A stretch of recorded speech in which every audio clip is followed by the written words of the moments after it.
Hi guys, ఈ రోజు మనం ఒక సూపర్ సినిమా చూడబోతున్నాం. ఇది చాలా లెంగ్తీగా ఉంటుంది. ఇంతకు ముందే మనం చెప్పుకున్నాం కదా, లెంగ్తీగా ఉందంటే ఆ సినిమాలో అంత దమ్ముందని అర్థం. అందువల్ల స్కిప్ చేయకుండా చివరి వరకు చూడండి. ఈ సినిమా పేరు ద లాస్ట్ వైఫ్. ఇది 2023లో రిలీజ్ అయింది. ఇక ఆలస్యం చేయకుండా సినిమాలోకి వెళ్దామా? అంతకంటే ముందు వెల్కమ్ టు కళ్ళ ముందు కదిలే చిత్రాలు. సినిమా స్టార్టింగ్ లో ఒక గ్రామాన్ని చూపించారు. ఆ గ్రామం నుంచి ఒక అమ్మాయి మెట్టినింటికి వెళ్తోంది. అలా వెళ్తున్న అమ్మాయి ముందు ఒక ఆమె వచ్చి ఏదో పూజ చేస్తోంది. ఈమె ఏం పూజ చేస్తోందంటే పేదరికాన్ని వెళ్ళగొట్టే పూజ చేస్తోంది. ఈ లేడీ ఈమె కుటుంబంలో ఉన్న పేదరికం పోవాలని పూజ చేయట్లేదు. ఈమె ఇప్పుడు ఒక ధనవంతుల ఇంటికి వెళ్ళబోతోంది కదా, ఈమె యొక్క పేదరికం ఆ డబ్బున్న వాళ్ళకి అంటుకోకూడదట. అందువల్ల ఇలా పేదరికాన్ని వెళ్ళగొట్టే వాళ్ళు అమ్మాయిని తీసుకెళ్తారట. ఇదంతా కూడా ఆ ఊరే ఒక వేడుకలాగా చూస్తోంది. ఆ ధనవంతులు అంటే వాళ్ళు ఊరికే ధనవంతులలా కాదు, ఆ ఏరియాకే గవర్నర్. అతడు గవర్నర్ ఇంటికి ఈమె వెళ్తోంది. గవర్నర్ ఇక్కడికి రాలేదు. అతడు ఈ పేదవాళ్ళ ఇంటికి వస్తే పేదరికం అతనికి అంటుకుంటుందట. పేదరికాన్ని అతడు ఒక వ్యాధిలాగే చూస్తున్నాడు. అందువల్ల పల్లకిని పంపించి అమ్మాయిని తీసుకురమ్మని చెప్పాడు. ఇప్పుడు అమ్మాయి మెట్టినింటికి వచ్చింది. ఈమె గవర్నర్ కు మూడో భార్య. గవర్నర్ వయసు సుమారు 50 ఏళ్లుంటాయి. ఇక పెళ్లి అయింది. 10 నెలల్లోనే ఆమె బిడ్డను కన్నది. నా వారసుడు పుట్టారా అని గవర్నర్ చాలా వేగంగా వచ్చి చూస్తున్నాడు. అక్కడ చూస్తే అమ్మాయి పుట్టింది. ఆ తర్వాత ఆ అమ్మాయి ముఖాన్ని అతడు చూడలేదు. కానీ ఈ తల్లి మాత్రం తన కూతురును చాలా ప్రేమగా చూసుకుంటోంది. ఆ ఇంట్లో ఈ తల్లి పని చేస్తుంటే ఆమెతో పాటు ఆ పాప కూడా అందంగా పనిచేస్తుంటుంది. ఆ ఇంట్లో పెద్దగా వీళ్ళకు సంతోషం లేదు. ఆ పాప ఒక జాడిని తుడుస్తోంది.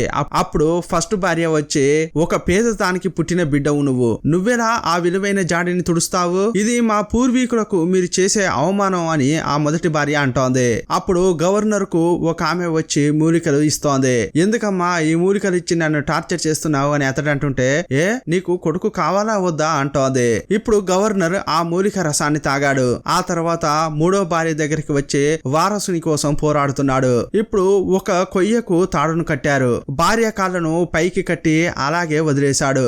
అలా చేస్తేనే కొడుకు పుడతారని వైద్యులు చెప్పారు. అందువల్లే అలా చేస్తున్నారు. సుమారుగా ఆమె ఒక మిషన్ జీవితమే గడుపుతోంది. సీన్ కట్ చేస్తే గవర్నర్ తన ఫస్ట్ సెకండ్ భార్యలతో కూర్చుని ఉన్నాడు. కొడుకు కావాలని కేవలం గవర్నర్ కు మాత్రమే ఆశ కాదు, వాళ్ళ భార్యలకు కూడా ఆశ ఉంది.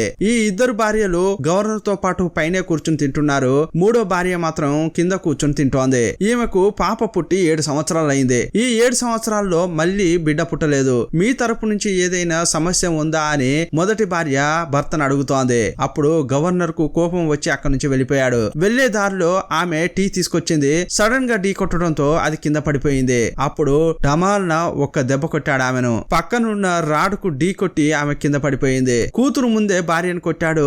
ఆమె తల నుంచి రక్తం కారుతోంది. అప్పుడు కూతురే అమ్మను ఓదారుస్తోంది. తాడు మార్కెట్ కు వెళ్లి అన్ని ఐటమ్స్ కొంటుంది. అక్కడ ఒక అతడు వ్యాపారం చేస్తుంటే అతని దగ్గరికి ఒక లేడీ వచ్చి గొడవ పడుతుంది. అప్పుడు అతడు సైలెంట్ గా వెళ్ళిపోయాడు. అతడు అలా వెళ్తుంటే ఈ తాడు నోట్ చేసి అతని వెనకే వెళ్తోంది. అతని పేరు చెప్పి పిలుస్తోంది. ఇప్పుడే తిరిగి చూశాడు. అతడే ఈ సినిమా హీరో. ఎప్పుడు తిరిగి వచ్చావు అని అడిగింది. వచ్చి 15 రోజులైంది. నిన్ను చివరగా చూసి ఎన్ని రోజులైందో తెలుసా అంటోంది ఈ తాడు. మిమ్మల్ని కూడా చాలా రోజులైంది గవర్నర్ అమ్మా అని అతడు అంటున్నాడు. అలా నువ్వు ఫార్మాలిటీకి పిలవాల్సిన లేదు, ఎప్పట్లాగే నన్ను పిలువు అని ఆమె అంటోంది. అప్పుడు బిడ్డ పరిగెత్తుకుంటూ వచ్చింది.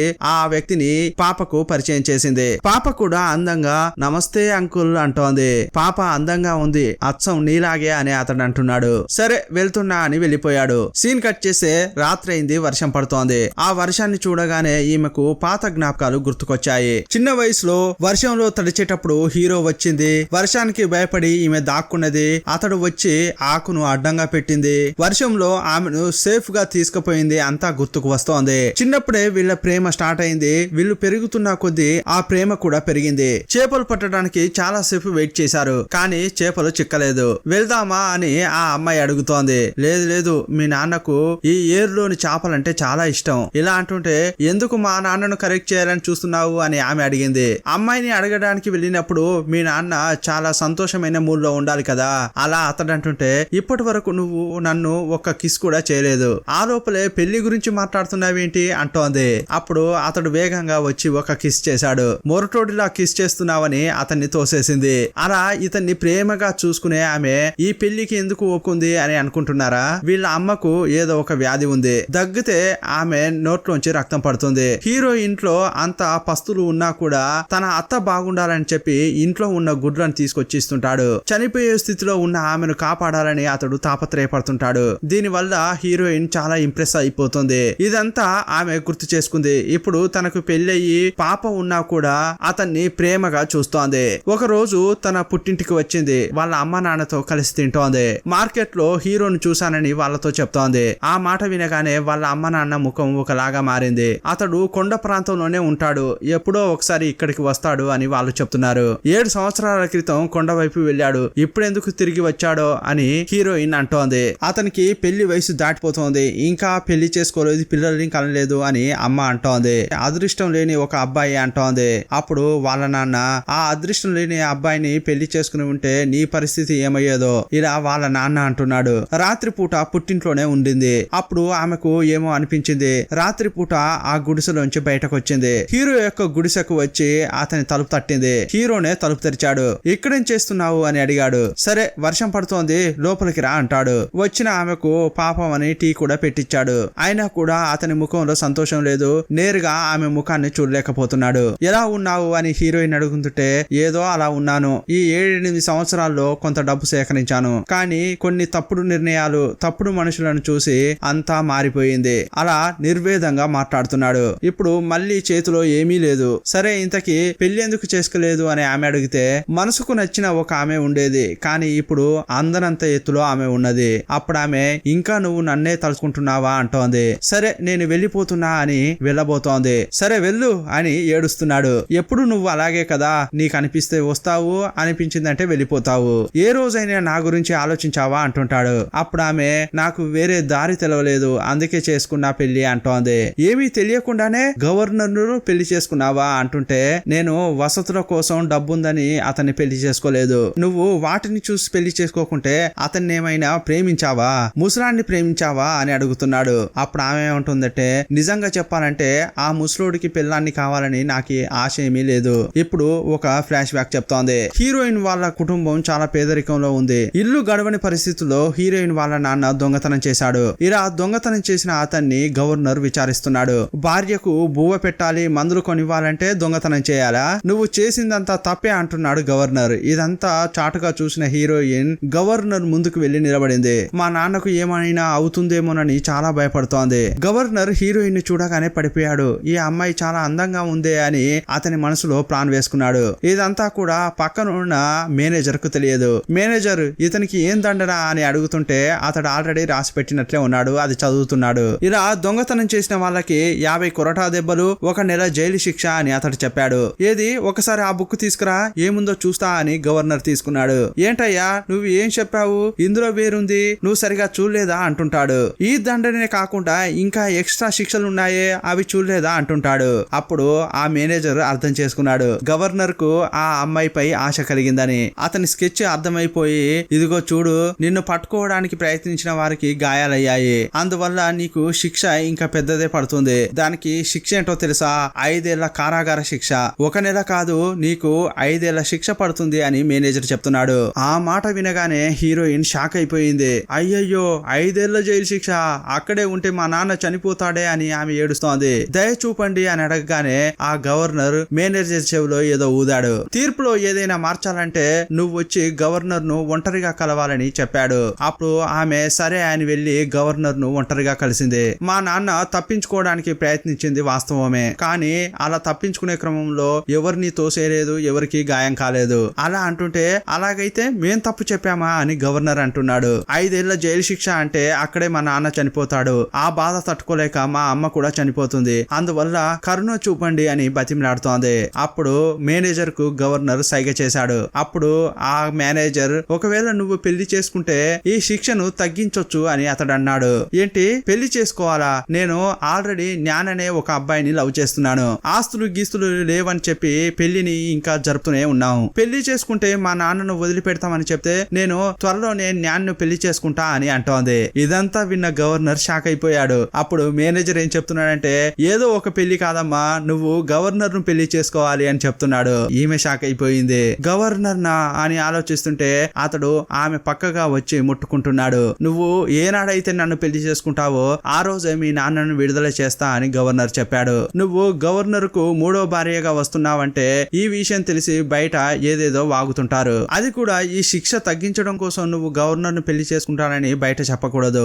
ఈ విషయం గాని బయట చెప్పావనుకో మీ నాన్నను చంపేస్తామని బెదిరించారు. గవర్నర్ ఆ మేనేజర్ ఇద్దరు కలిసి ఆమె బ్రెయిన్ వాష్ చేశారు. అందుకోసమే నేను ఆ పెళ్లికి ఒప్పుకున్నా అని చెప్పి హీరోయిన్ బాగా ఏడుస్తోంది. హీరోయిన్ మెట్టినింటికి వెళ్లేటప్పుడు ఈ విషయం తెలిసి హీరో చాలా వేగంగా వస్తాడు. అప్పుడు గవర్నర్ యొక్క అనుచరులు అతన్ని పట్టుకుని కొట్టారు. వాళ్ళందరినీ తోసేసి అతడు హీరోయిన్ పట్టుకోవడానికి వెళ్తాడు. కానీ వాళ్ళంతా అతన్ని బాగా కొట్టారు. ఇదంతా ఆమె చూడలేక పల్లకిలో కళ్ళు మూసుకుంటుంది. హీరోయిన్ తలకు బాగా దెబ్బ తగలడంతో హీరో మైకంలో పడిపోతాడు. ఇదంతా విన్న తర్వాత హీరో యొక్క కళ్ళు చెమ్మగిల్లాయి. సరే ఇప్పుడు ఎందుకు చెప్తున్నావు ఇదంతా అని అంటే, ఇప్పుడు చెప్తేనేనైనా నాపై ఉన్న కోపం నీకు కొంచెమైనా తగ్గుతుంది కదా అంటోంది. ఇదంతా తెలుసుకున్న తర్వాత హీరో ఆమె దగ్గరికి వచ్చి హత్తుకున్నాడు. నెక్స్ట్ ఆమెను కిస్ చేశాడు.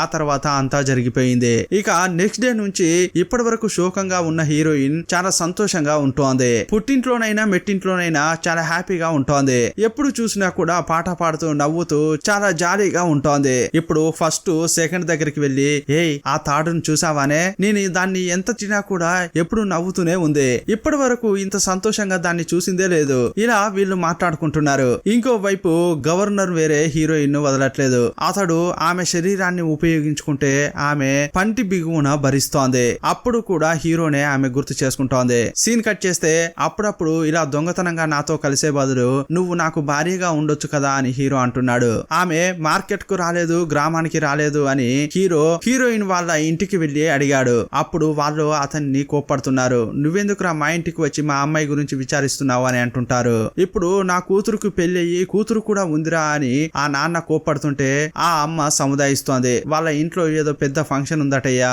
అందువల్లే అమ్మాయి బయటికి రావట్లేదు అని చెప్పింది. సీన్ కట్ చేస్తే గవర్నర్ ఇంట్లో విందు రెడీ చేయడం కోసం చాలా మంది కూలీలు వచ్చారు. వాళ్ళలో ఒకటిగా హీరో కూడా వచ్చాడు. చికెన్ తీసుకొచ్చారు. అది కరెక్ట్ గా ప్రెజెంట్ చేయలేదు, మళ్ళీ మరో ప్లేట్ లో పెట్టి తీసుకురా అని హీరోయిన్ చెప్పింది. అప్పుడు ఆ భోజనాన్ని తిన్న ఒక పెద్ద ఆయన ఆహా సూపర్ గా ఉంది అంటుంటాడు. ఇదంతా ఎవరి అధ్యక్షన జరుగుతోంది అని అడిగాడు. అప్పుడు మొదటి భార్య నేనే అని చెప్పడానికి వచ్చే క్రమంలో రెండో భార్య మధ్యలోకి వచ్చి ఇదంతా కూడా మూడో భార్య చూసుకుంటోంది అని చెప్పింది. అప్పుడు మొదటి భార్యకు కొంచెం కోపం వచ్చింది. పీతలను ఒకతడు కట్ చేస్తుంటాడు. అలా తీయకూడదు, ఇలా తీయాలి అని హీరోయిన్ చెప్తోంది. అతని మొహాన్ని చూస్తే అతడు హీరో. నువ్వేంటి ఇక్కడ అని అతన్ని ఒక రూమ్ లోకి తీసుకెళ్లి అడుగుతోంది. నువ్వు సడన్ గా మార్కెట్ వైపు రాలేదు, ఇంటి వైపు రాలేదు, అందువల్ల నిన్ను చూడాలని అనిపించింది. ఒకవేళ నిన్ను ఏదైనా హింసిస్తున్నారేమోనని భయపడిపోయే ఇక్కడికి వచ్చా అంటున్నాడు. నేను బాగానే ఉన్నా అంటోంది. అలాగైతే నన్నెందుకు చూడ్డానికి రాలేదు అని అతడు అడిగాడు. ఏం చేయాలో నాకు తెలియట్లేదు అంటోంది. కొంచెం ఆలోచించడానికి నాకు టైం ఇవ్వు అంటుంది. ఎప్పుడైతే ఈ ఇంట్లో కాలి పెట్టానో అప్పుడే నా జీవితం అయిపోయిందని అనుకున్నాను. సంతోషం అనేది నా జీవితంలో ఇక ఉండదని అనుకున్నా. కానీ నిన్ను చూసిన తర్వాతే నాకు సంతోషం కలిగింది. కానీ విధి వల్ల నేను ఇక్కడ చిక్కుకుపోయాను. నా కూతురు గురించి నేను ఆలోచించాలి కదా నియాన్. మనం చాలా రోజుల పాటు ఇలా దొంగతనంగా కలుసుకోలేము. మనం ఎంత దగ్గరైతే అవుతుంటామో అన్ని సమస్యలు మనకు వస్తూనే ఉంటాయి. చివరకు కష్టపడతాం అని ఏడుస్తోంది. అప్పుడు అతడు దగ్గరగా వచ్చి కన్నీరు తుడిచాడు. ఈ ఇంట్లో నువ్వు కష్టపడింది చాలు, ఇకపై నువ్వు నవ్వాలని అనుకుంటున్నాను. నీ సంతోషమే నా సంతోషం అనగానే ఆమె అతన్ని హత్తుకుంది. ఇప్పుడు నేను ఏం చేయాలో నాకు అర్థం కావట్లేదు అని ఏడుస్తోంది. పర్వాలేదు, నేను నిన్ను అర్థం చేసుకున్నాను. నీకు ఏది సంతోషంగా అనిపిస్తుందో అదే చెయ్యి అంటాడు. మార్కెట్ లో చాలా దూరం నుంచైనా నిన్ను చూసి అలాగే ఉండిపోతాను. ఇప్పుడు తొందరపడొద్దు, కొంచెం కొంచెంగా మనం నిర్ణయం తీసుకుందాం అంటుంటాడు. ఈ క్రమంలో మొదట ముద్దు పెట్టుకున్నారు. ఆ తర్వాత అంతా జరిగిపోయింది. సడన్ గా ఎవరో తలుపులు తట్టిన శబ్దం వినిపించింది. టప్పున డ్రెస్ సరి చేసుకుని హీరోయిన్ లేచి తలుపు తెరిచింది. ఎంతసేపే తలుపు తట్టాలి అని ఆ రెండో భార్య అంటోంది. రా, గవర్నర్ పిలుస్తున్నాడు అని చెప్పింది. ఏదైనా తప్పు చేశానా అని అంటుంటే నీ అధ్యక్షతన వంటలన్నీ బాగున్నాయట, అందువల్లే నిన్ను చూడాలని చెప్తున్నారు, రా అని పిలుస్తుంటే సడన్ గా ఏదో స్మెల్ వస్తోంది. ఏం వాసన ఇది అని రూమ్ లోకి ఎంటర్ అయింది. ఏదో ఒక వాసన వస్తోంది. ఏంటబ్బా ఇది? ఇది పీతల వాసన. కిచెన్ లోంచి అలాగే వచ్చాను, అందువల్లే పీతల వాసన వస్తుందేమో అని హీరోయిన్ అంటోంది. అప్పుడు టప్పు టప్పుమని ఏదో శబ్దం వచ్చింది. ఏ శబ్దం అంటుంటే ఎలుకలు అని హీరోయిన్ సర్ది చెప్పింది. ఈ స్మెల్ పోవట్లేదే అని రెండో భార్య కిటికీలు తెరుస్తోంది. ఇలా తెరిచేటప్పుడు గాజు ఎగిరిపోయి మంచం కింద పడింది. కింద తొంగి చూసి ఓ మై గాడ్ అంటుంది. ఏంటి ఎలక ఇంత పెద్దగా ఉంది అని అరిచింది. అయ్యయ్యో ఏం చూసిందో అని హీరోయిన్ కూడా బెదిరిపోతూ కిందకు తొంగి చూసింది. చూస్తే అక్కడ నిజంగానే ఎలక ఉంది. ఆ ఎలకను ఎలగొట్టింది. తర్వాత గాజును తీసిచ్చింది. త్వరగా డ్రెస్ మార్చుకుని రావే అని సెకండ్ భార్య పిలుస్తోంది. సరే మంచి డ్రెస్ చూసి వేసుకుని వస్తాను, మీరు వెళ్ళండి అని చెప్పింది. నీకు మంచి డ్రెస్సులు సెలెక్ట్ చేసుకోవడమే తెలియదు, నేను సెలెక్ట్ చేస్తా పదా అని సెకండ్ అంటోంది. వదిలేటట్టు లేదే అనుకుంటోంది. చూస్తే అల్మారాలోనే ప్రియుడు దాచుకుని ఉన్నాడు. అతన్ని చూసి ఈమె గుండె డక్కుమంది. అప్పుడు సడన్ గా ఏమందంటే, నా దగ్గర ఒక్క డ్రెస్ కూడా మంచిది లేదు అక్క, ఈ రోజు మాత్రం మీ డ్రెస్ ఒకటి అప్పుగా ఇస్తారా అని అడిగింది. అప్పుడు ఈ సెకండ్ కు చాలా సంతోషం వేసింది. ఇదిగో ఈ ఒక్కసారి మాత్రమే సరేనా అంటుంది. హీరోయిన్ తలుపేసి బయటకు వెళ్ళింది. ఆ గ్యాప్ లో ఇతడు డ్రెస్ వేసుకుని ఎస్కేప్ అవుతున్నాడు. బయటకు వచ్చి చూస్తుంటే ఒక పని మనిషి చూసింది. పీతలు కట్ చేయడానికే వచ్చావు కదా, నీకు ఇక్కడేం పని అని ఆమె అడిగింది. అప్పుడు ఏం చెప్పాలా అని ఆలోచించి పేమెంట్ కోసం ఇక్కడికి వచ్చా అని చెప్పాడు. ఇగో వెళ్ళి నువ్వు కిచెన్ లో వెయిట్ చేయి, అటు ఇటు తిరగకూడదు అని ఆమె చెప్పింది. సరే క్షమించండి అని వెళ్ళిపోయాడు. ఇంకోవైపు గవర్నర్ నవ్వుకుంటూ తింటూ ఉంటే అతన్ని చూడగానే హీరో యొక్క కడుపు మండిపోతోంది. ఇంకోవైపు రెండో భార్య డ్రెస్ వేసుకుని ఈ మూడో భార్య వాళ్ళ దగ్గరికి వెళ్లి నమస్కరిస్తోంది. ఇక్కడ కూర్చుని తింటున్న అందరూ కూడా వేర్వేరు చోట్ల గవర్నర్లు. చేపలు సూపర్ గా ఉన్నాయి, చికెన్ అయితే ఇక చెప్పాల్సిన పనే లేదు. అందరూ ఇలా హీరోయిన్ ను పొగుడుతున్నారు. అప్పుడు ఒక గవర్నర్, మీ భార్య పర్వాలేదు, నా భార్య అయితే తింటుంది పంటుంది, ఆమెకు ఇదే పని అని చెప్తుంటాడు. ఆ మాటలు విని అంతా నవ్వుతున్నారు. అప్పుడు ఆమె ముందుకు వచ్చి, తింటున్నా పంటున్నా కానీ మీకు వారసుని కనిచ్చానా లేదా అంటుంది. ఈ మాట వినగానే ఈ గవర్నర్ కు కొంచెం అవమానంగా అనిపించింది. అప్పుడు హీరోయిన్ ఏమంటోందంటే, మొదటి భార్య అధ్యక్షతనే నేను ఇదంతా చేశాను, అందువల్ల ఈ క్రెడిట్ అంతా ఆమెదే అని హీరోయిన్ అంటోంది. అప్పుడు ఇంకో గవర్నర్ ఏమంటున్నాడంటే, పర్వాలేదే మీ భార్య సమయానికి అనుగుణంగా నడుచుకుంటోంది అని అంటుంటారు. బేష్ బేష్ అని అప్పుడు కూడా ఆమెనే పొగుడుతున్నారు. మొదటి భార్యకు ఇప్పుడు చాలా కోపం వస్తోంది. ఇక్కడ నుంచి వెళ్ళవే అన్నట్లు కళ్ళతోనే సైగ చేసింది. అప్పుడు నమస్కరించి హీరోయిన్ వెళ్ళిపోయింది. ఇదంతా చూసి ఇంకోవైపు హీరో కూడా వెళ్ళిపోయాడు. ఈ కార్యక్రమం అంతా అయిపోయిన తర్వాత ఫస్ట్ ఏమంటోందంటే, తాడును తీసుకొచ్చింది ఒక వారసుడి కోసం, ఇంకా ఇది వారసుని కనట్లేదు, ఇంకా ఎన్నాళ్ళు దానికి తిండి పెట్టాలి అంటోంది.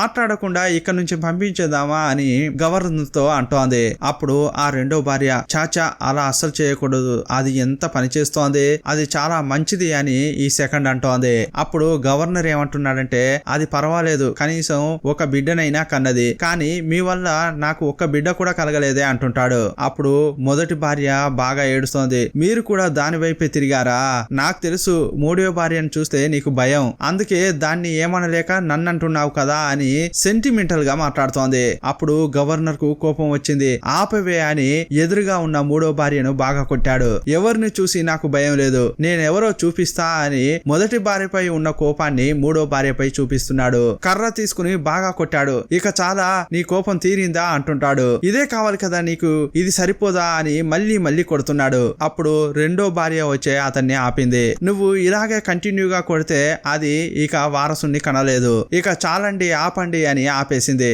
ఇక చివరగా దానికి ఒక అవకాశం ఇవ్వండి, ఇప్పుడు అది వారసుని కంటుంది, ఈసారి కనలేదనుకోండి అప్పుడు పుట్టింటికి పంపించండి అని సెకండ్ భార్య చెప్పింది. ఈ మాట వినగానే గవర్నర్ షాక్ అయిపోయాడు. ఏంటే ఏం మాట్లాడుతున్నారే మీరంతా, ఏదో మొదటి భార్య కోప్పడిందని చెప్పి దాన్ని కొట్టాను, దానికోసం ఆమెను ఇంట్లోంచి పంపిస్తానా, అది వెళ్ళిపోతే నాకు వారసుని ఎవరు కనిస్తారే అంటుంటాడు. నేను దాన్ని అస్సలు వదిలిపెట్టను అంటాడు. మీరేం భయపడకండి, ఇంకా వయసు తక్కువగా ఉన్న అమ్మాయిని, అందంగా ఉన్న అమ్మాయిని మీకు ఇంకో పెళ్లి చేస్తా అని మొదటి భార్య అంటోంది. సరే అలాగైతే ఒక అందమైన ఒక అమ్మాయిని తీసుకురా, అప్పటి వరకు దీన్ని నేను వదిలిపెట్టను అంటాడు గవర్నర్. ఇంకా మొదటి భార్యకు హీరోయిన్ చూస్తే కొంచెం జాలి దయ కలగలేదు. హీరోయిన్ కూతుర్ని కూడా బయటకు తీసుకొచ్చి బాగా కొట్టింది. ఇలా కొడుతుంటే రెండో భార్య చూసే పాపం అని ఏడుస్తోంది. కానీ మొదట ఆమె కొంచెం కూడా తగ్గలేదు. వేకువజామున కోడి కూసే వరకు నువ్వు ఇక్కడే ఉండాలి అని ఆర్డర్ వేసింది. అమ్మ కూతురు ఎప్పుడు కలిసే ఉండడం వల్లే వారసుడు పుట్టలేదు, నువ్వు లోపల పడుకో,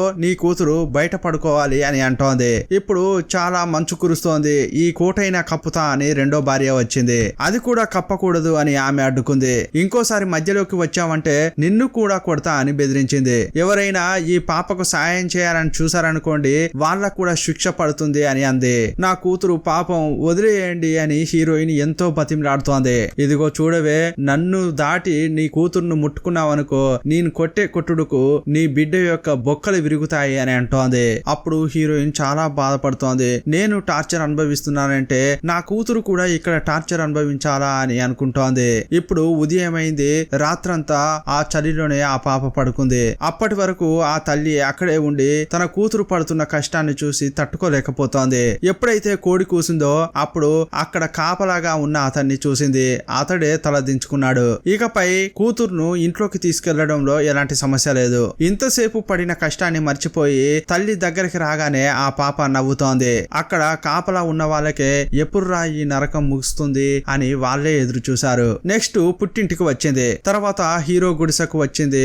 అతడు షర్ట్ విప్పి చూశాడు. ఒళ్ళంతా గాయాలే ఉన్నాయి. వాళ్ళ అంతు చూస్తా అని అతడు గొడ్డలతో బయలుదేరుతున్నాడు. అప్పుడు హీరోయిన్ ఆపింది. ఇలాగే వదిలేస్తే వాళ్ళు నిన్ను చంపేస్తారే అని అంటుంటే నేను చెప్పేది కొంచెం జాగ్రత్తగా విను అంటుంది. అతి త్వరలోనే నేను గవర్నర్ ఇంటి నుంచి వెళ్ళిపోతాను. చెప్పకుండా చేయకుండా వెళ్ళిపోతా. నా కూతురు అక్కడ ఉంటే భద్రంగా ఉండలేదనేది నాకు బాగా తెలుసు. నన్ను బాధ పెట్టాలని చెప్పి నా కూతుర్ని బాధ పెడుతున్నారు. అక్కడి నుంచి పారిపోతా అంటోంది. నేను కూడా నీతో వస్తా, మనం ఇద్దరం కలిసి పారిపోదాం అంటుంటాడు. అప్పుడు నువ్వు రావద్దు అంటోంది. మేము ఎక్కడికైనా వెళ్లి తల దాచుకుంటాం. ఎందుకంటే గవర్నర్ మనుషులు మమ్మల్ని వెతుకుతూనే ఉంటారు. మేము ఎవరి కళ్ళలో పడకుండా జీవించాలి. ఇదంతా నీకు అవసరమా అంటుంది. అప్పుడు అతడు ఎంత కష్టమైనా కూడా నీతో నేను చాలా హ్యాపీగా జీవిస్తా అంటున్నాడు. అడవిలో మనం ఎవరికి కనిపించకుండా జీవించడానికి ఒక ప్రాంతం ఉంది. అక్కడికి పోతే మనం హాయిగా జీవించొచ్చు అంటుంటాడు. అక్కడ కొంతమంది ఉంటారు, మనల్ని కాపాడుతారు. కానీ వాళ్ళకి ఇవ్వడానికి చాలా డబ్బు కావాలి అని చెప్పాడు. నేను ఆల్రెడీ కొంత డబ్బు సేకరించాను, కానీ అది సరిపోదు. అప్పుడు నా దగ్గర కూడా పెద్దగా డబ్బు లేదు అని ఆమె చెప్పింది. ఏం చేద్దాం అని ఇద్దరు ఆలోచిస్తున్నారు. సీన్ కట్ చేస్తే ఉదయం గవర్నర్ కు డ్రెస్ చేంజ్ చేసేటప్పుడు అతనికే తెలియకుండా బీరువా తాళం తీసుకుంది. ఎవరు లేని టైంలో దాన్ని ఓపెన్ చేసి చూసింది. ఒకవైపు బంగారం కడ్డీలున్నాయి. వాటిని అస్సలు ముట్టుకోనేలేదు. హీరో ఇంతకు ముందు ఏం చెప్పాడు, తన దగ్గర సేవింగ్స్ ఉన్నాయని, అది కాకుండా కొంత డబ్బు కావాలని చెప్పాడు. అందువల్ల $3 మాత్రమే తీసుకున్నది. ఆ తర్వాత తెచ్చి హీరోకి ఇచ్చింది. అప్పుడు అతడు తను సేకరించిన డబ్బును తీస్తున్నాడు. ఈ డబ్బుతో మనం కాపలాదారుల నుంచి తప్పించుకోగలం అని అంటుంటాడు. కానీ నువ్వు నాకు ముందే చెప్పి ఉండాల్సింది, ఎందుకు ఇంత రిస్క్ తీసుకుని దొంగతనం చేశావు అని హీరోయిన్ చూస్తూ అంటున్నాడు. ఇప్పుడు లెక్క చూస్తే ఈ డబ్బు సరిపోవట్లేదు, ఇంకా డబ్బు అవసరపడుతుంది. అందువల్ల ఈమె ఏం చేస్తుందంటే ఒకటేసారి మొత్తం డబ్బు తీసుకోకుండా రోజు రోజు కొంచెం కొంచెం చొప్పున తీస్తోంది.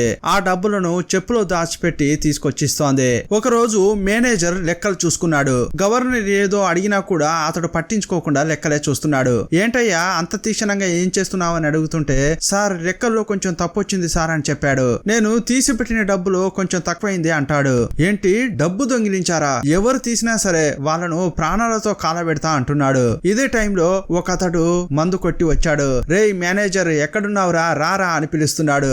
ఎవర్రా అని చూస్తే అతడు పల్లకి మోసేవాడు. ఏంటి ఉదయమే తాగొచ్చావా అని మేనేజర్ చూస్తున్నాడు. ఎంత ధైర్యం ఉంటే నేను దొంగిలించానని నా పేరు చెప్పావు, అంత ధైర్యం వచ్చిందా నీకని అంటుంటాడు. నువ్వు దొంగిలించకుండా ఇంకెవరు దొంగిలించి ఉంటారు, ఎందుకంటే నువ్వు సంపాదించేదంతా తాగుడుకు జూదానికే సరిపోతుంది. ఇలాంటి టైంలో నువ్వు జూదం కోసం తీసుకున్న అప్పును ఎలా తీర్చావు అని మేనేజర్ అడుగుతున్నాడు. అదే చెప్పాను కదా, మా అమ్మ చనిపోయింది, ఆమె దాచిపెట్టిన డబ్బు తీసుకుని అప్పు తీర్చానని చెప్పాను కదా అంటున్నాడు. నా గురించి నువ్వు బయట తప్పుగా చెప్పావు, నువ్వు బాగుంటావా అని తిడుతున్నాడు. మీరు అస్సలు బాగుండరు, సర్వనాశనం అయిపోతారు అని తిడుతుంటాడు.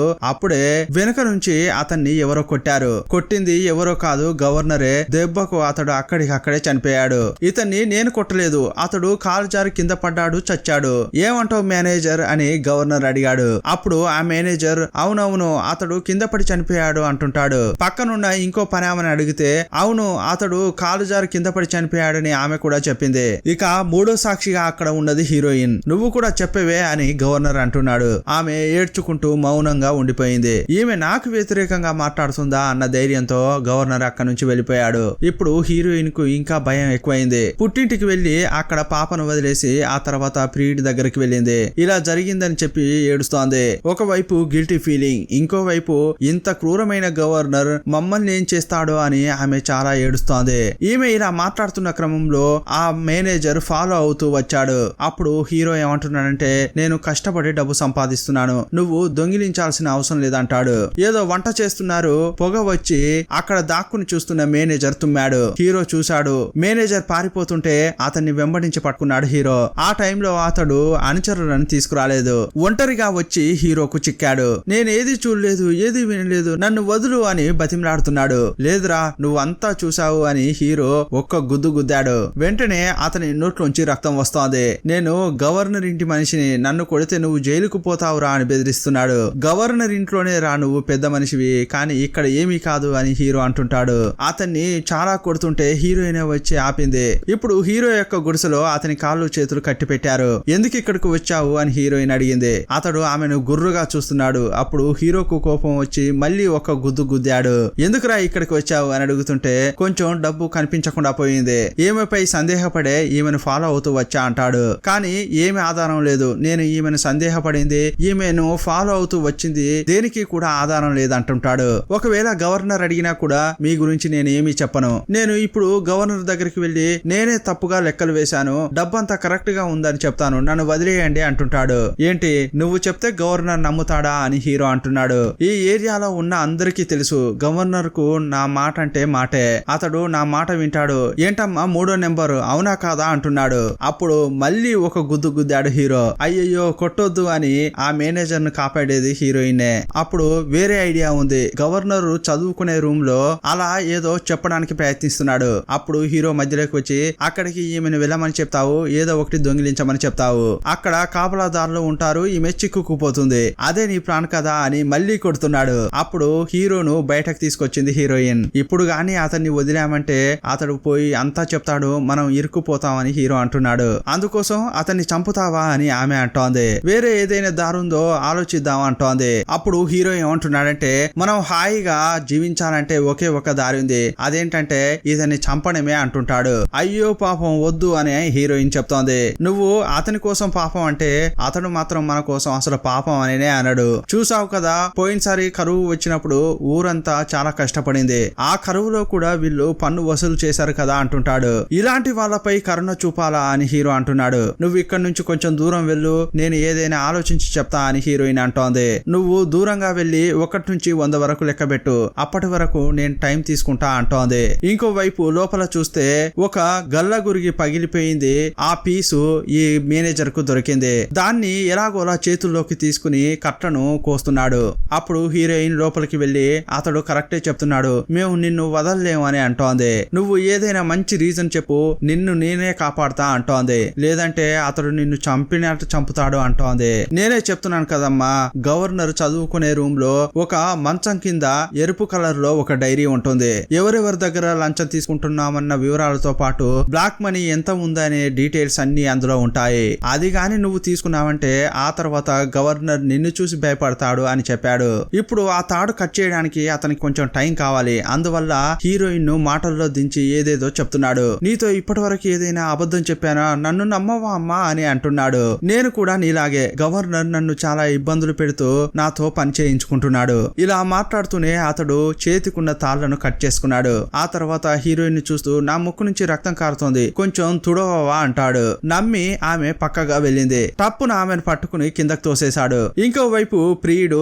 56, 57, 58 అని లెక్కిస్తున్నాడు. ఇంకోవైపు ఆ మేనేజర్ చాలా కోపంతో నిన్ను చంపుతానే అని ఆమె గొంతు పిసుకుతున్నాడు. అప్పుడు అతని కళ్ళల్లో ఒక్క పోటు పొడిచింది. ఎలాగోలా చేసి ఈ ప్రియుడు 100 లెక్క పెట్టాడు. ఇటువైపు చూస్తే మేనేజర్ గొడ్డలు తీసుకుని హీరోయిన్ నరకడానికి ప్రయత్నిస్తున్నాడు. జస్ట్ లో మిస్ అయిపోయింది. అతడు నరకడానికి వస్తుంటే అతని చేతిని కొరికింది, ఎలాగోలా చేసి బయటకు వచ్చింది. అప్పుడు కూడా అతడు వదలకుండా గొడ్డలు తీసుకుని నరకడానికి వస్తున్నాడు. కరెక్ట్ గా నరకడానికి వస్తున్న క్రమంలో హీరో వచ్చి అడ్డుకున్నాడు.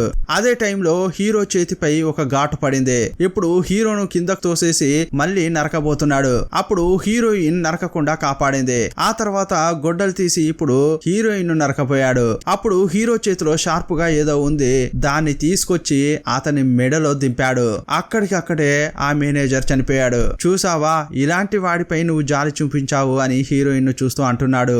అక్కడే గొయ్యి తీసి డెడ్ బాడీని పాతిపెట్టారు. ఏమీ జరగనట్లు హీరోయిన్ వాళ్ళ ఇంటికి వెళ్లి భోజనం చేస్తోంది. అయినా కూడా ఆమె మనసంతా దీని గురించే ఆలోచిస్తోంది. ఇప్పుడు వంట చేయడానికి కోడిని కట్ చేయడానికి ప్రయత్నిస్తున్నా కూడా ఆమెను ఎలాగైతే అతడు నరకడానికి వచ్చాడో అదే గుర్తుకు వస్తోంది. ఇప్పుడు అన్ని వైపులా కూడా మేనేజర్ ఎక్కడ అని వెతుకుతున్నారు. హీరోయిన్ కు చాలా భయం వేస్తోంది. రమ్మని పిలిచారట అని గవర్నర్ దగ్గరికి వచ్చింది. ఎవరో ఒకరికి ఈమెనే నా మూడో భార్య అని గవర్నర్ పరిచయం చేస్తున్నాడు. కనిపించకుండా పోయిన మేనేజర్ ను కనిపెట్టే బాధ్యత ఈ పోలీసుకు జడ్జి అప్పగించాడు. చివరగా మేనేజర్ ను ఎప్పుడు చూశారు అని ఈ పోలీసు విచారిస్తున్నాడు. చూసి 15 రోజులు అయింది అని అంటుంటే ఏదైనా డిఫరెంట్ గా గమనించారా అని పోలీసు అడిగాడు. లేదు అని హీరోయిన్ చెప్పింది. ఇంటిని మొత్తం ఎవరు చూసుకుంటారు అని అంటే మొదటి భార్య చూసుకుంటుంది అని చెప్పారు. చిన్న చిన్న పనులు మాత్రమే నాకు ఇస్తారు అని హీరోయిన్ చెప్పింది. మార్కెట్ లో కాయగూరలు కొనడానికి మాత్రమే నాకు డబ్బిస్తారు. ఇప్పుడు విచారణ ముగించుకుని బయటకు వచ్చింది.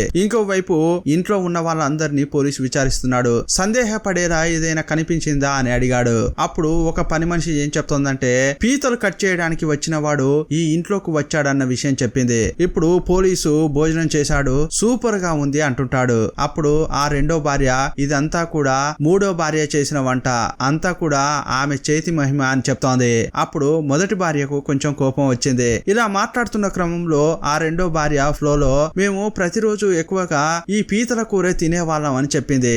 ఎందుకు అని ఆ పోలీస్ అడిగితే ఇంకెందుకు ఆ గవర్నర్ బాగా కబడ్డీ ఆడడానికి అని చెప్పింది. అప్పుడు ఆమెను కోపంగా చూస్తున్నాడు గవర్నర్. సరే ఇంతకీ నువ్వు పీతలను ఎక్కడ కొంటావు అని మూడో భార్యను ఆ పోలీసు విచారించాడు. నేను మార్కెట్ లో కొంటానని చెప్పింది. వెంటనే ఆ పోలీసు మార్కెట్ కు వెళ్ళాడు. ఇక్కడ ఎవరెవరు పీతలు అమ్ముతారు అని చెక్ చేశాడు. హీరో కూడా మార్కెట్ లో పీతలే అమ్ముతున్నాడు. పీతలు కొంటానని వెళ్లి హీరోతో మాట్లాడుతున్నాడు. కొన్ని రోజుల క్రితం గవర్నర్ ఇంట్లో పనికి నువ్వు వెళ్ళావు కదా? అవును నేను వెళ్ళా అని హీరో చెప్పాడు. అక్కడ మూడో భార్య నీకు తెలిసి ఉండాలే అని అంటాడు. అవును చూశాను, ఆమె నా కస్టమర్ అని చెప్పాడు. ప్రతిరోజు వాళ్ళ ఇంట్లో నీ పీతల కూరేనట కదా అంటాడు. ఒకవేళ ఆ మూడో భార్య నీకు స్పెషల్ కస్టమరా ఏంటి అని పోలీస్ అంటున్నాడు. మంచి పీతలు దొరికితే ఎవరైనా వస్తారు. ఇది చాలదన్నట్లు నేను ఆమె ఒకే ఊరికి చెందిన వాళ్ళం, అందువల్ల కూడా ఆమె నా దగ్గరే కొని ఉండొచ్చు అంటుంటాడు. ఇక అంతేనా అని మళ్ళీ పోలీస్ అడుగుతున్నాడు.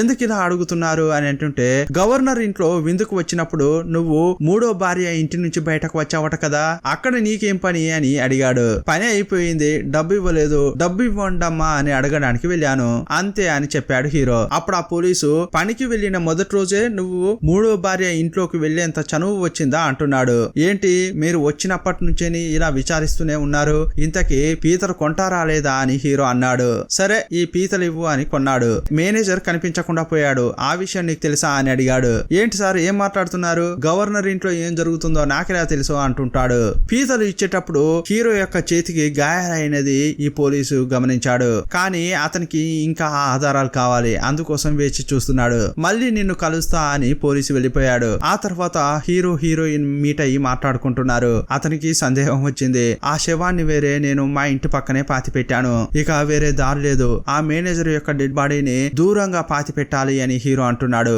ఎంత దూరం అయితే పాతి పెడతామో అంత మనకు మంచిది అంటున్నాడు. ఈ సమస్య సద్దుమణిగిన తర్వాత మనం పారిపోవడం గురించి ఆలోచిద్దామని హీరో చెప్తున్నాడు. ఏదైనా సాయం చేయాలా అని హీరోయిన్ అంటుంటే లేదు నేనే చూసుకుంటా అంటాడు.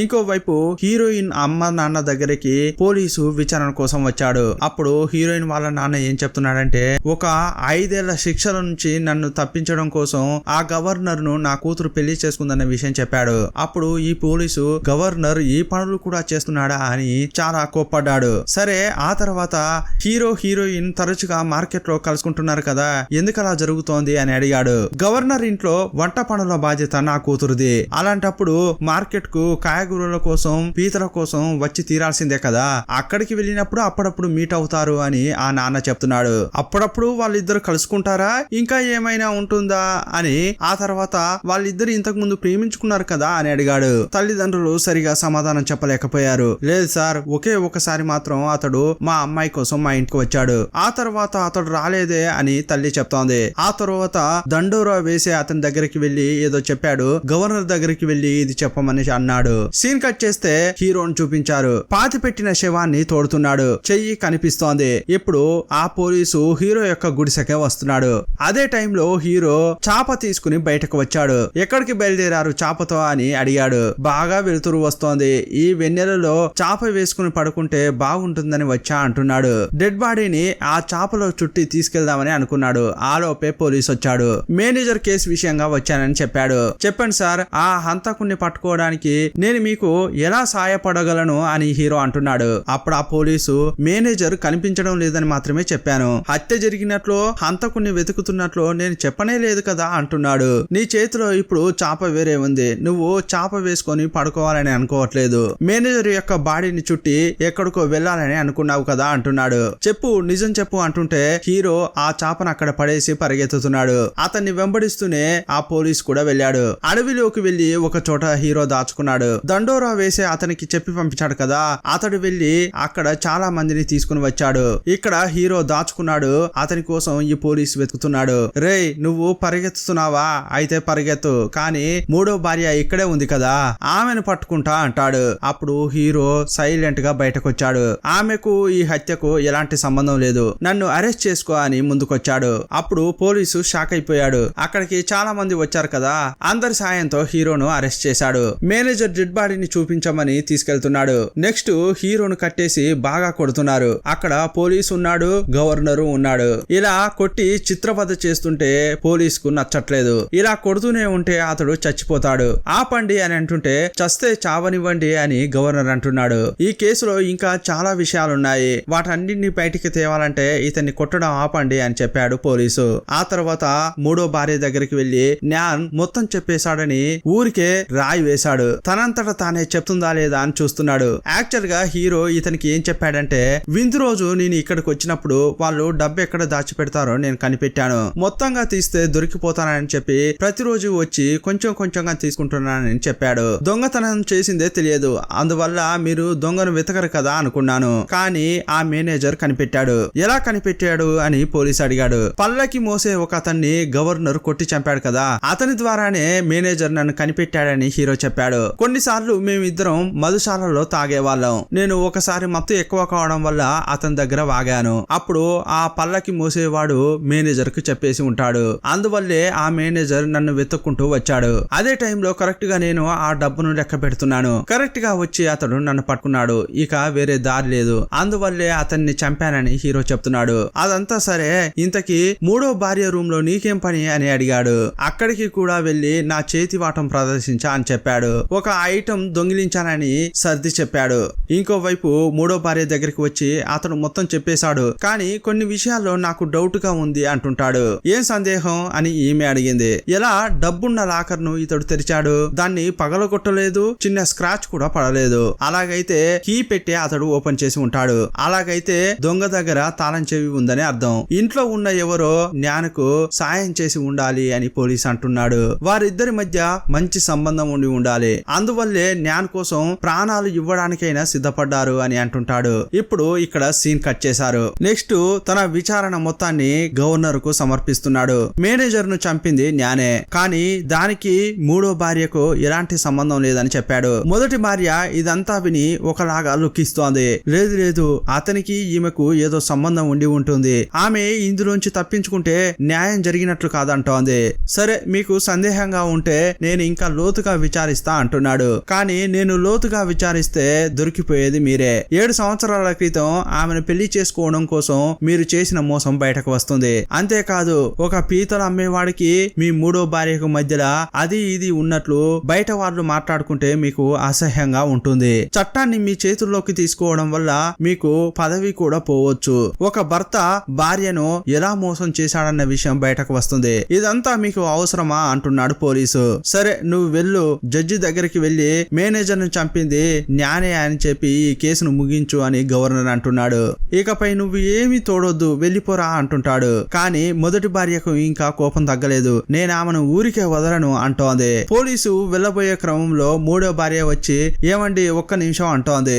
ఈ కేసును ఇలాగే ముగించడం న్యాయమని నాకు అనిపించింది, న్యాన్ కూడా దీనికి ఒప్పుకుంటాడని నాకు అనిపించింది, నేను వెళ్తున్నా అని బయలుదేరాడు. జైలు కాపలాగా ఉన్న అతనికి లంచం ఇచ్చి ఈమె న్యాన్ని చూడ్డానికి వెళ్ళింది. అతడు ఈమెను చూసి అదిరిపడ్డాడు. ఏంటి నువ్విక్కడికి ఎందుకు వచ్చావు అంటున్నాడు. నిన్నిక్కడ ఎవరైనా చూస్తే సమస్య అవుతుంది, వెళ్ళిపో అంటున్నాడు. అప్పుడు ఆమె మేనేజర్ నువ్వు చంపాలన్న ఉద్దేశంతో చంపలేదు, అతడు నిన్ను నన్ను చంపడానికి వస్తుంటే ఆత్మరక్షణ కోసం అతన్ని చంపావు, నన్ను కాపాడడం కోసం నువ్వు ఇప్పుడు ఇలా అయిపోయావు, నిజం చెప్పి ఉండొచ్చు కదా అని అంటోంది. అప్పుడు అతడేమంటున్నాడంటే, నిజం చెప్తే నీ గురించి అంతా తప్పుగా మాట్లాడతారు, ఎలాగోలా చేసి ఆ మేనేజర్ చావాల్సిన వాడే, నువ్వెప్పుడు బాగుండాలన్నదే నా ఆశ అంటున్నాడు. అప్పుడు హీరోయిన్, నా కూతురికి అసలైన తండ్రివి నువ్వే, నిన్ను ఎలా చావనిస్తాను నేను అంటోంది. ఏంటి అని ఆశ్చర్యంతో అతడు అడిగాడు. అవును, మా పెళ్లి జరగడానికి ముందు నేను నీతోనే ఉన్నాను కదా. ఆ గవర్నర్ కు ఆల్రెడీ 2 పిల్లలున్నారు, కానీ ఎవరికి పిల్లలు పుట్టలేదు. 3వసారిగా నన్ను చేసుకున్నాడు, కానీ నాకు వెంటనే పాప పుట్టింది. కానీ ఆ తర్వాత 7 సంవత్సరాలు అతనితోనే నేను ఉన్నాను, కానీ పిల్లలు పుట్టలేదు. అలాగైతే ఏంటర్థం? అతనికి పిల్లలు పుట్టే యోగం లేదని అర్థం. ఇంతకు ముందు పుట్టిన పాప నీ బిడ్డ అని చెప్తోంది. ఆ మాట వినగానే ఇతడు ఆశ్చర్యపోయాడు. ఇన్ని రోజులు నాకెందుకు చెప్పలేదు అంటున్నాడు. నీ కోపాన్ని చూసే నాకు భయం వేసింది. నా బిడ్డ ఇంకొక అతని నాన్న అని పిలుస్తుందే అని నువ్వు కోపడతావు. కోపంలో గవర్నర్ ని ఏదైనా చేస్తే నీ సేఫ్టీ మా సేఫ్టీ కోసమే నేను ఈ నిజాన్ని చెప్పలేదు అంటోంది. ఈ విషయం తెలిసిన తర్వాత ఇతడు చాలా సంతోషపడుతున్నాడు. నిన్ను కాపాడడానికి ఒక దారి ఉంది అని ఆమె అంటుంటే వద్దు అని ఇతడు అంటున్నాడు. నువ్వు నా కోసం ప్రాణాలు ఇచ్చినా కూడా నన్ను, నా కూతుర్ని ఈ కుటుంబం బతకనివ్వదు. మనం ఎక్కడున్నా కూడా సంతోషంగా బతకాలి, రిస్క్ తీసుకోవాల్సిందే అని హీరోయిన్ అంటోంది. గవర్నర్ యొక్క రెడ్ డైరీ ఉంటుంది కదా, అందులోనే అవినీతికి సంబంధించిన లెక్కలన్నీ ఉంటాయి. దాన్ని తీసుకుని కరెక్ట్ గా వచ్చే క్రమంలో మొదటి భార్య వచ్చింది. హీరోయిన్ ని చూస్తూ నీ ప్రియుణ్ణి తల నరికి చంపబోతున్నాం, అందువల్ల నీకు నిద్ర పట్టట్లేదా అంటోంది. అదే టైంలో ఆ బుక్ ఉన్న రూమ్ ఓపెన్ కావడం ఈమె గమనించింది. నువ్వు స్టడీ రూమ్ లోకి వెళ్ళావు, ఇంతకీ ఏం దాచిపెడుతున్నావు చూపించు అని అరుస్తోంది. ఇప్పుడు చేతులను పట్టుకుని చూస్తే ఆ డైరీ ఉంది. ఆమె అరవబోతోంది. ఇప్పుడు ఆమె నోరును నొక్కేసింది. ఇన్నాళ్ళు తన కూతురుని ఏమైనా చేస్తుందేమోనన్న భయంతో అణిగిమణిగి ఉంది. కానీ ఇప్పుడు ఆమె భయపడాల్సిన పని లేదు. ఆ మొదటి భార్య చేతిలో ఒక సూది ఉంది. ఆ సూది తీసి హీరోయిన్ కడుపులో పొడిచింది. ఈమెను పట్టుకుని జైల్లో వేయండ్రా అని అరిచింది. కానీ ఆ శబ్దం ఎవరికి వినిపించలేదు. వీళ్ళిద్దరి మధ్య కలవరం జరగడంతో అక్కడ ఒక దీపం ఉంది. అది కింద పడింది. నూనె అంటుకుని అది మండుతోంది. బుక్ తీసుకోవడానికి ఆమె ప్రయత్నిస్తుంటే హీరోయిన్ తోసేసింది. ఆ నూనెపై పడి ఈమె కాలిపోతోంది. ఇంకోవైపు ఆ మంటలను చూసిన గవర్నర్ మంటలు మంటలు ఆర్పండి ఆర్పండి అని అరుస్తున్నాడు. అందరూ కూడా ఆ మంటలు ఆర్పడానికి ప్రయత్నిస్తున్నారు. ఇంకోవైపు హీరోయిన్ అక్కడి నుంచి తప్పించుకుంటోంది. అప్పుడు రెండో భార్య చూసింది. సైనికులు వచ్చి మేడం 3వ భార్యను చూసారా అంటుంటే ఈమె ఇంకో వైపు చూపించి అదిగో అటువైపే పారిపోయింది అని చెప్పింది. అప్పుడు వాళ్ళంతా అటువైపు వెళ్లారు. కానీ పక్క రూమ్ లోనే 3వ భార్య దాచుకుంది. తలుపులు మూసేసి రెండో భార్య వెళ్ళిపోయింది. ఇంకోవైపు గవర్నర్ ఆమె ఎలాగో తన గ్రామానికే వెళ్తుంది. అక్కడికి వెళ్ళండి, ఆమె కుటుంబం మొత్తాన్ని నాశనం చేయండి అని చెప్తున్నాడు. సీన్ కట్ చేస్తే హీరోయిన్ ఆ గవర్నర్ రూమ్ కే వచ్చింది. ఎంత ధైర్యమే నీకు అని అంటున్నాడు. ఇదిగో చూడు, నన్ను న్యాన్ను నా కూతుర్ను ఇంతటితో వదిలేయి. నా కుటుంబాన్ని నువ్వు డిస్టర్బ్ చేయకూడదు. అది దాటి మమ్మల్ని డిస్టర్బ్ చేయాలని అనుకున్నావో నీ డైరీ ఒకటి ఉంది కదా, అది ప్రజల ముందు పెడతా అని బెదిరిస్తోంది. వెంటనే అతడు చెక్ చేశాడు. డైరీ కనిపించట్లేదు. ఆమె దగ్గర డైరీని చూస్తున్నాడు. ఏం చూస్తున్నావు? నా దగ్గర కూడా డైరీ లేదు. డైరీ ఆల్రెడీ ఇవ్వాల్సిన చోట ఇచ్చాను. ఒకవేళ నాకు ఏదైనా అయ్యిందనుకో ఆ డైరీ బయటకు వస్తుందని చెప్పింది. ఆ డైరీ నేరుగా కోర్టుకే వెళ్లి చేరుతుంది అని చెప్పింది. సరే, ఇంతకి నీ ఏం కావాలి అని గవర్నర్ అడిగాడు. న్యాన్ని రిలీజ్ చేయి. ఈ రోజు నుంచి నా కుటుంబాన్ని వదిలేయి. అప్పుడు ఆ గవర్నర్ ఇదిగో చూడవే, మొదటి భార్యను నువ్వు చంపేశావు. నేను నిన్ను వదిలేసినా కూడా వాళ్ళ నాన్న కమిషనర్, అతడు నిన్ను వదలడు అని అంటున్నాడు. ఇదిగో చూడు, ఇది హత్య అయితేనే కదా అలా ఆలోచిస్తారు. ఇంట్లో విపత్తులు జరుగుతుంటాయి కదా, ఆ రోజు పల్లకి మోసే అతన్ని నువ్వు చంపావు. అప్పుడు ఇదే డైలాగ్ నువ్వు మాట్లాడావు. ఇంట్లో యాక్సిడెంట్స్ జరుగుతాయి కదా అన్నావు. అదే డైలాగ్ ఇప్పుడు నేను చెప్తున్నాను. నువ్వు ఏదో ఒకటి సర్ది చెప్తావని నాకు బాగా తెలుసు. నేను నిన్నిప్పుడు ఎలా నమ్మేది అని అతడు అడుగుతుంటే నువ్వు చెప్పిన కట్టుకథలు నమ్మి నేను ఎలాగైతే నీతో జీవించానో అలాగే నువ్వు కూడా ఇప్పుడు ఇదంతా నమ్మి తీరాల్సిందే అంటోంది. 1 నెల శిక్షను 5 ఏళ్ల శిక్ష అని మోసం చేసి నన్ను పెళ్లి చేసుకున్నావు. ఆ విషయం తనకు తెలిసింది. దాని గురించే గవర్నర్ తో కూడా మాట్లాడింది. ఇప్పుడు న్యాన్ని చూడ్డానికి వచ్చింది. ఏమైంది అని అతడు అడుగుతున్నాడు. మనం వెంటనే బయలుదేరాలి రా అని అతని కట్లు విప్పేసింది. వెంటనే అక్కడ మైకంలో పడిపోయింది. పొట్టలో 3 చోట్ల సూదితో పొడిచిన గాయాలున్నాయి. ఆ చోట మందు వేసి వైద్యుడు శోకంగా బయటకు వచ్చాడు. ఏమైందండి అని అడుగుతుంటే నా వల్ల అయిన వైద్యం నేను చేశాను, కానీ కష్టం అని చెప్పాడు. ఏదైనా చేసి కాపాడండి, నేను నా ప్రాణాలైనా ఇస్తా అని హీరో అంటున్నాడు. అప్పుడు అతడు సైలెంట్ గా వెనక్కి తిరిగాడు. హీరో లోపలికి వచ్చాడు. చూస్తే డైరీ హీరోయిన్ దగ్గరే ఉంది. గవర్నర్ గురించి నాకు బాగా తెలుసు. అతడు మాట మీద ఉండే వ్యక్తి కాదు. కరెక్ట్ గా ఈ బుక్ ను ఏం చేయాలో అది చెయ్యి అని అతనికి చెప్తోంది. అదంతా నేను చూసుకుంటానులే అని అతడు అన్నాడు. ఆ తర్వాత తన కూతురుకు ఇతడే మీ నిజమైన నాన్న, ఇతడు నిన్ను బాగా చూసుకుంటాడు అని చెప్పింది. అప్పుడు పాప నన్ను వదిలి వెళ్ళొద్దమ్మా అని ఏడుస్తోంది. కానీ పరిస్థితి చేయి దాటిపోయింది. ఆమె చనిపోయే స్థితిలో ఉంది. ఇప్పుడు హీరో హీరోయిన్ ని ఎత్తుకుని ఒక చోటకు తీసుకెళ్లాడు. ఏ ఇబ్బంది లేకుండా వీళ్ళు ఎక్కడైతే జీవించాలని అనుకున్నారో అక్కడికే తీసుకొచ్చాడు. ఇప్పుడు ప్రకృతి ఒడిలో ఆమెను తన భార్యగా స్వీకరించాడు. భార్య అయిన మరుక్షణమే న్యాన్ షోల్డర్ పై ఆమె పడిపోయింది. మళ్ళీ ఆమె కళ్ళు తెరవలేదు. ఆమెను చూసి హీరో బిగ్గరగా ఏడుస్తున్నాడు. ఆ తర్వాత హీరో తన కూతుర్ని అత్తా మామలను తీసుకుని వేరే ఊరికి వెళ్తున్నాడు. ఇంకోవైపు మార్కెట్ లో హంతకులు అని చెప్పి న్యాన్ ఫోటో హీరోయిన్ ఫోటోను పెట్టుకుని వెతుకుతున్నారు. వీళ్ళని చూస్తే చెప్పండి అని వాళ్ళు ఆరా తీస్తున్నారు. ఇంకోవైపు హీరో ఆ డైరీని పోలీసుకు పంపించాడు. ఆ పోలీసు డైరీ తీసుకెళ్లి న్యాయమూర్తికిచ్చాడు. వెంటనే న్యాయమూర్తి అతన్ని అరెస్ట్ చేసి తీసుకురండి అని ఆదేశించాడు. గవర్నర్ ను అరెస్ట్ చేసి తీసుకొస్తున్నారు. రెండో భార్య జనంలో జనంగా అదంతా చూస్తోంది. చివరకు అందరూ ఉండి కూడా అనాథలాగా గవర్నర్ అరెస్ట్ అయి వెళ్తున్నాడు. ఇంకోవైపు జనం మధ్య జీవించడం కంటే అడవిలో జీవించడమే బెటర్ అని చెప్పి హీరో వాళ్ళని తీసుకుని వెళ్తున్నాడు. ఇప్పుడు వీళ్ళు అడవిలోనే జీవిస్తున్నారు. ఇక్కడే వ్యవసాయం చేసి వాళ్లకు కావాల్సిన వస్తువులను ఉత్పత్తి చేస్తున్నారు. పాపకు జోలపాట పాడుతూ హాయిగా నిద్రపుచ్చుతున్నాడు. ఇంతటితో ఈ సినిమాను ముగించారు. ఈ సినిమా ఎలా ఉందో మీ అభిప్రాయాన్ని కామెంట్ బాక్స్ లో రాయండి. మరో మంచి సినిమాతో మళ్ళీ కలుసుకుందాం. అప్పటి వరకు బాయ్ బాయ్.